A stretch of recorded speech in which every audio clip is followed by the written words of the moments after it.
नमस्कार दोस्तों, स्वागत है आप सभी का मेरे चैनल संसार भक्ति सागर में।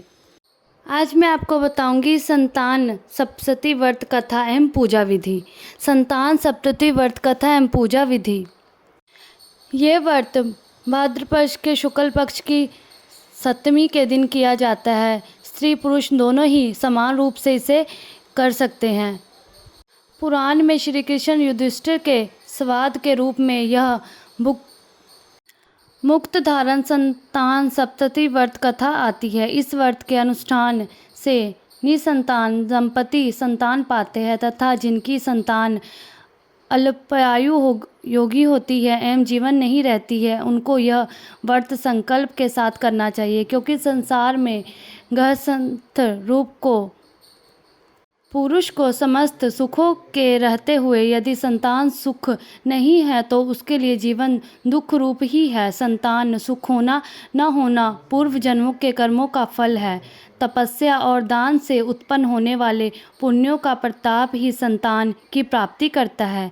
अनेक परम तपस्वी ऋषियों ने अपने अनुष्ठानों के द्वारा ऐसे सफल उपाय किए हैं। ये सब उपाय हमें अपने शास्त्रीय ग्रंथों में मिलते हैं। संतान प्राप्ति का यह व्रत भी धार्मिक आस्तिक श्रद्धालुजनों के रूप के लिए सरल उपाय बताया गया है। इस व्रत की साधना को साधारण श्रद्धा से अपने आप अपने परिवारजनों के साथ कर सकते हैं, किंतु समस्त और इच्छुक व्यक्ति वैष्णव आचार्य के द्वारा भी विधिपूर्वक अनुष्ठान करा सकते हैं।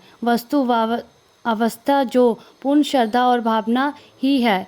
यह व्रत भगवान शंकर पार्वती को समर्पित है, इसलिए यह पुनीत व्रत भादों के महीने में शुक्ल पक्ष की सप्तमी के दिन किया जाता है। उस दिन ब्रह्मा मुहूर्त में उठकर किसी नदी अवस्था कुएं के पवित्र जल से स्नान करके निर्मल वस्त्र पहनना चाहिए।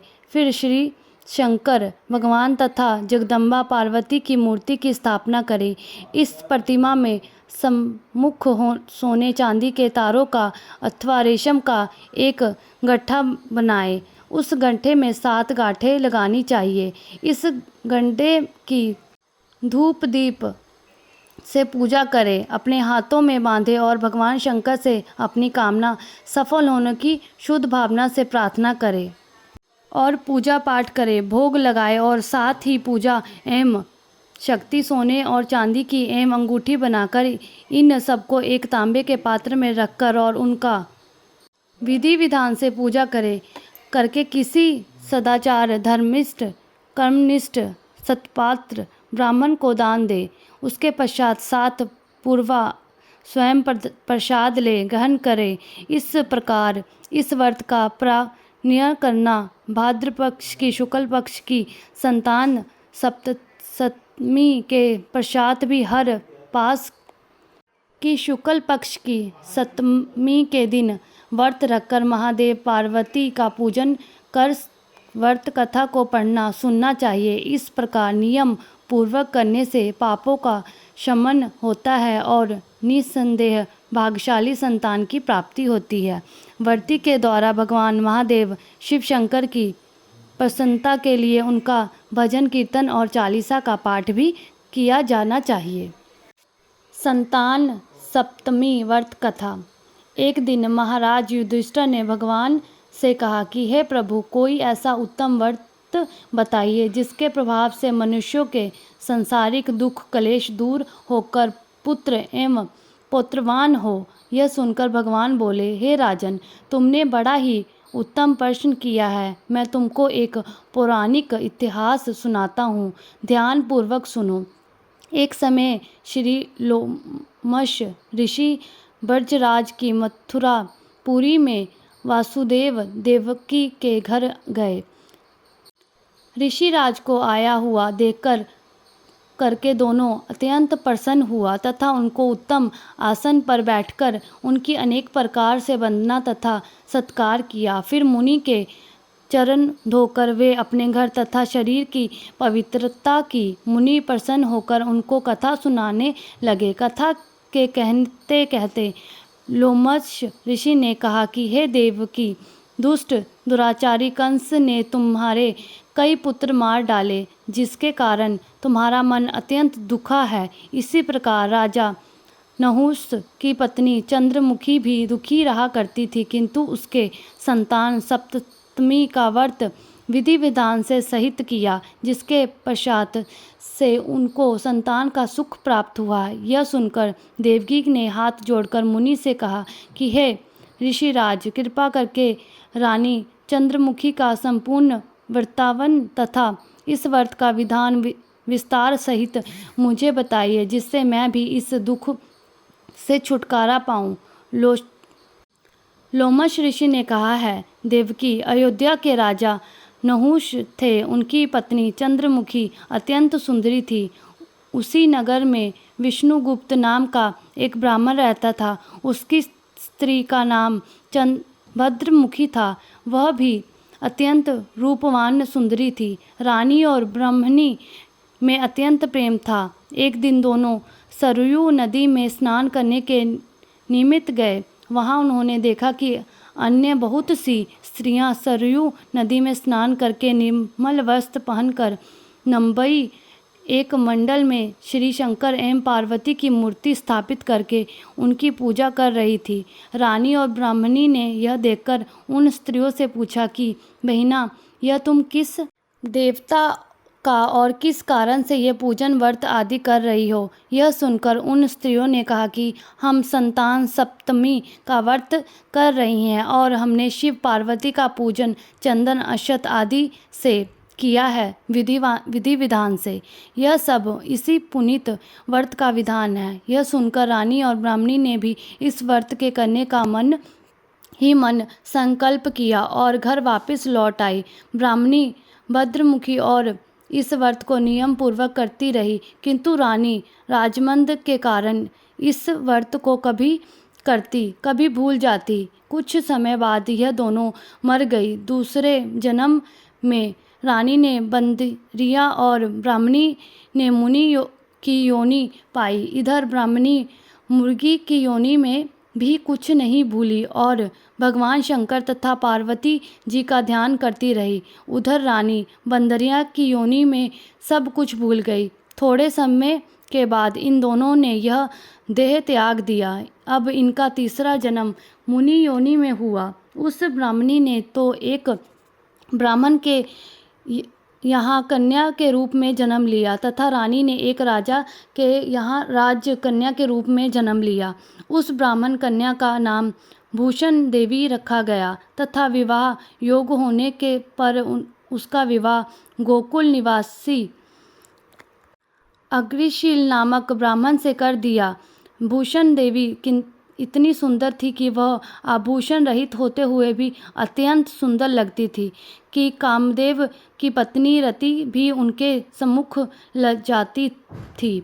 भूषण देवी ने अत्यंत सुंदर सब गुण संपन्न चंद्रमा के समान धर्मवीर कर्मनिष्ठ सुशील स्वभाव वाले 8 पुत्र उत्पन्न हुए। यह शिव के व्रत का पुनीत फल था। दूसरी ओर शिव विमुख भूषण देवी के अत्यंत सुंदर सवगुण संपन्न चंद्रमा के समान धर्मवीर कर्मनिष्ठ सुशील स्वभाव वाले 8 पुत्र उत्पन्न हुए। यह शिव के व्रत का पुनीत फल था। दूसरी ओर शिव विमुख रानी के गर्भ से कोई भी पुत्र नहीं हुआ और निसंतान दुखी रहने लगी। रानी और ब्राह्मणी में जो प्रीति पहले जन्म में थी वह अब भी बनी रही। रानी अब वृद्धावस्था को प्राप्त होने लगी। तब उनके एक गूंगा व बहरा तथा बुद्धिहीन अल्पायु वाला एक पुत्र हुआ और वह 9 वर्ष की आयु में इस क्षण भंगुर संसार को छोड़कर चला गया। अब तो रानी पुत्र शोक में अत्यंत दुखी हो व्याकुल रहने लगी। देवयोग से भूषण देवी ब्राह्मणी रानी से यहाँ अपने सब पुत्रों को लेकर पहुँची। रानी का हाल सुनकर उसे भी बहुत दुख हुआ, किंतु इसमें किसी का क्या वश। कर्म और प्रारंभ के लिए लिखे को स्वयं ब्रह्मा भी नहीं मिटा सकते हैं। रानी कर्मयुक्त इच्छुक भी थी, इसी कारण उसे यह दुख देखना पड़ा। इधर रानी उस ब्राह्मणी के इस वैभव और 8 पुत्रों को देखकर उससे मन ही मन ईर्ष्या करने लगी तथा उसके मन में पाप उत्पन्न हुआ। अब ब्राह्मणी ने रानी का संताप दूर करने के निमित्त अपने 8 पुत्र रानी के पास छोड़ दिए। रानी ने पाप के वशीभूत होकर उन ब्राह्मण पुत्रों की हत्या करने का विचार में लड्डू के विश्व जहर मिला दिया और भोजन करा दिया, परंतु भगवान शंकर की कृपा से एक भी बालक की मृत्यु नहीं हुई। यह देखकर तो रानी अत्यंत ही आश्चर्यचकित हो गई और इस रहस्य का पता लगाने की मन में ठान ली। भगवान की पूजा सेवा से निवृत्त होकर जब भूषण देवी आई तो रानी ने उससे कहा कि मैंने तेरे पुत्रों को मारने के लिए इनको जहर मिलाकर लड्डू खिला दिए, किंतु इसमें से एक भी नहीं मरा। तूने ऐसा कौन सा दान पुण्य की व्रत किया है जिसके कारण तेरे पुत्र भी नहीं मरे और तू नित्य नए सुख भोग रही है? तू बड़ी भाग्यशाली है। इस सब का भेद तू मुझे निष्कपट होकर समझा। मैं तेरी बड़ी शनि रहूँगी। के ऐसे 3 दीन वचन सुनकर भूषण ब्राह्मणी कहने लगी, हे रानी सुनो, तुमको 3 जन्म का हाल कहती है, सो ध्यानपूर्वक सुनना। पहले जन्म में तुम राजा नहुष की पत्नी थी और तुम्हारा नाम चंद्रमुखी थी, मेरा नाम भद्रमुखी था और मैं ब्राह्मणी थी। तुम अयोध्या में रहते थे, मेरी तुम्हारी बड़ी प्रीति थी। एक दिन हम दोनों सूर्य नदी के स्नान करने गए और दूसरी स्त्रियों को संतान सप्तमी का उपवास, शिवजी का पूजन अर्चन करते देखकर तुमने भी उस व्रत को करने की प्रतिज्ञा की थी। तुम तो राजमंद के कारण सब भूल गई और झूठ बोलने का तुमको दोष लगा, जिससे तुम आज भी भोग रही हो। मैंने इस व्रत का आचार विचार सहित नियम पूर्वक सदैव किया और आज भी करती हूँ। दूसरे जन्म में तुमने बंदरिया की योनि मिली तथा तुम्हें मुर्गी की योनि मिली। भगवान शंकर की कृपा से इस व्रत के प्रभाव तथा भगवान को मैं इस जन्म में भी नहीं भूली। निरंतर उस व्रत को नियमानुसार करती रही। तुम अपने इस संकल्प को इस जन्म में भी भूल गई।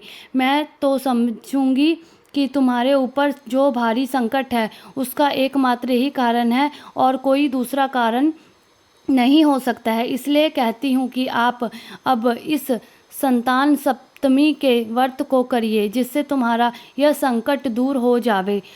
स्पष्ट के व्रत के कीजिए, जिससे तुम्हारा यह संकट दूर हो जाए।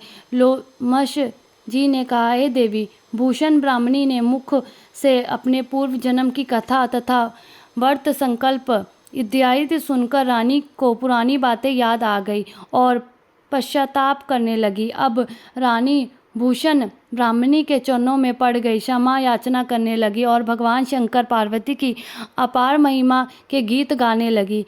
उसी दिन से रानी के नियमानुसार संतान सप्तमी का व्रत किया, जिसके प्रभाव से रानी को संतान सुख भी मिला तथा संपूर्ण सुख भोगकर रानी शिवलोक को गई। भगवान शंकर के व्रत का ऐसा प्रभाव है कि मनुष्य भी अपने पथ पर अग्रसर हो जाता है और अंत में ऐसा भोगकर मोक्ष पाता है।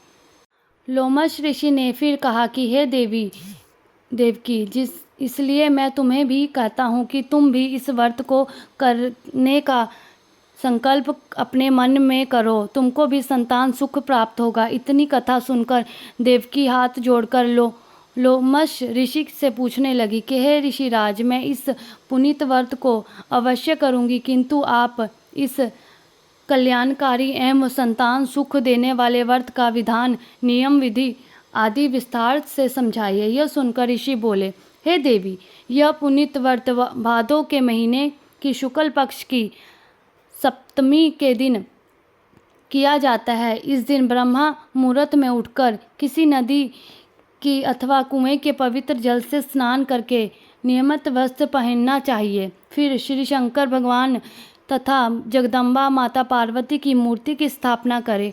इस प्रतिमाओं को सम्मुख सोने चांदी के तारों का अथवा रेशम का एक गड्ढा बनाएं। उस गड्ढे में 7 गांठें लगाए चाहिए। इस गड्ढे की धूप दीप अष्ट से पूजा करके अपने हाथ में बांधे और भगवान शंकर से अपनी कामना सफल होने की शुद्ध भाव से प्रार्थना करें। 7 पुआ बनाकर भगवान को भोग लगावे और साथ ही पुआ एवं यथाशक्ति सोने और चांदी की एक अंगूठी बनाकर इन सबको एक तांबे के पात्र में रखकर और उनका षोडशोपचार विधि से पूजन करके किसी सदाचार धर्मनिष्ठ कर्मनिष्ठ सत्पात्र ब्राह्मण को दान दे। उसके पश्चात 7 पुआ स्वयं प्रसाद में ग्रहण करे। इस प्रकार इस व्रत का पारायण करना चाहिए। प्रति मास की शुक्ल पक्ष की 7वीं के दिन हे देवी, इस व्रत को इस प्रकार नियम पूर्वक करने से समस्त पाप नष्ट होते हैं और भाग्यशाली संतान उत्पन्न होती है तथा अत्यंत में शिवलोक की प्राप्ति होती है। हे देवकी, मैंने तुमको संतान सप्तमी का व्रत संपूर्ण विधान विस्तार सहित वर्णन कर दिया है। उनको अब तुम नियम पूर्वक करो, जिससे तुम्हें को उन्नत संतान प्राप्त होगी। इतनी कथा कहकर भगवान आनंद कंदन श्री कृष्ण ने धर्मावतार युधिष्ठिर से कहा कि धौम्यशन जी की इस प्रकार हमारी माता को शिक्षा देकर चले गए। ऋषि के कथा अनुसार हमारी माता देवकी ने इस व्रत के नियमानुसार किया। उसके प्रभाव से हम उत्पन्न हुए।